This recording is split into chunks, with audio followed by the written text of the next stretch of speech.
आदम का वंश चला आगे के आगे। आदम के बच्चे 900 साल, कोई 909 साल, कोई 907 साल, कोई 930 साल। हनोक का बेटा मतुशले सबसे ज्यादा जिया, 969-72 साल वो जिया। नूह के टाइम में आते आते जब इंसान पाप में फंस गया और सब लोग पाप करने लगे नूह के परिवार को छोड़ के, तो परमेश्वर ने एक संकल्प लिया। परमेश्वर ने कहा, मैं इंसान से सदा बहस नहीं करूंगा, अब मैं इंसान की उम्र को 120 साल कर दूंगा।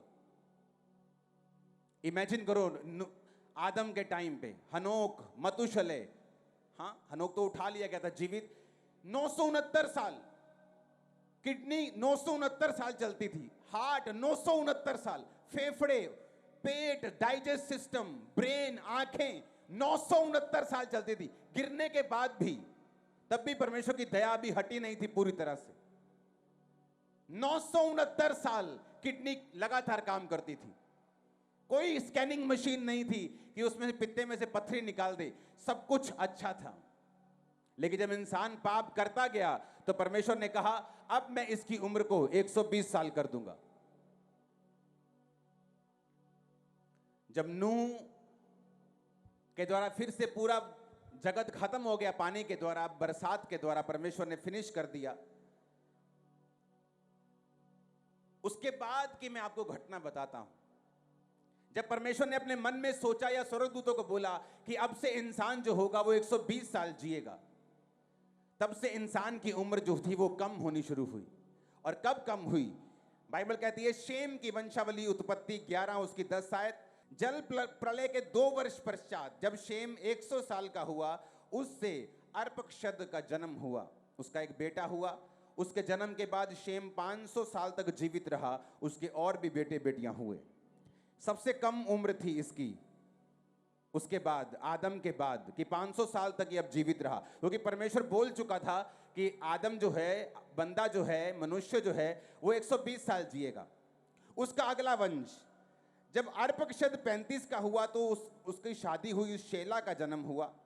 शेला के जन्म के बाद अर्पक्षद 403 वर्ष तक जीवित रहा, और कम हो गई।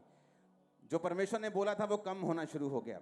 जब शेला 30 वर्ष का हुआ, उसके द्वारा अबेर का जन्म हुआ। अबेर के जन्म के पश्चात शेला 403 वर्ष तक, और कम हो गई। अबेर जब 40 का हुआ, उसके द्वारा पलेग का जन्म हुआ। पलेग के जन्म के बाद अबेस 430 वर्ष तक। जब पलेग 30 का हुआ, रू का जन्म हुआ। रू के जन्म के बाद वो 209 वर्ष तक जीवित रहा, कम होती गई उम्र। उसके द्वारा रू का जन्म हुआ। जब रू 32 साल का हुआ तो उसकी शादी हुई, सरूग का जन्म हुआ। सरूग के जन्म के पश्चात रू 207 वर्ष तक जीवित रहा। जब सरूग 30 वर्ष का हुआ तो नाहोर का जन्म हुआ।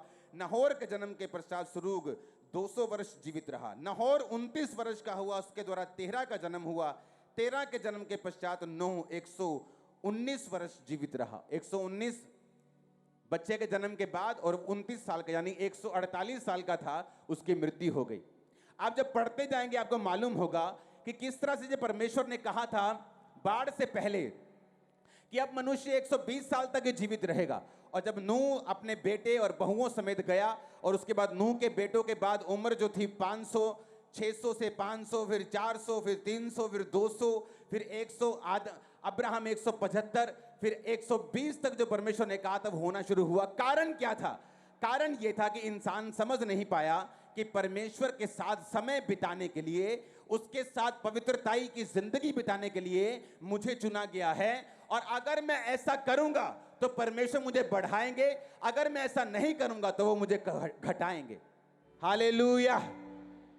परमेश्वर के दास के द्वारा टीचिंग्स को सुनने के लिए, अनाउंसमेंट्स और अपडेट्स को जानने के लिए आप हमारे YouTube चैनल को सब्सक्राइब करें और साथ में बेल आइकन को दबाएं, ताकि जब भी कोई नई अपडेट हो तो आप सबसे पहले जान सकें।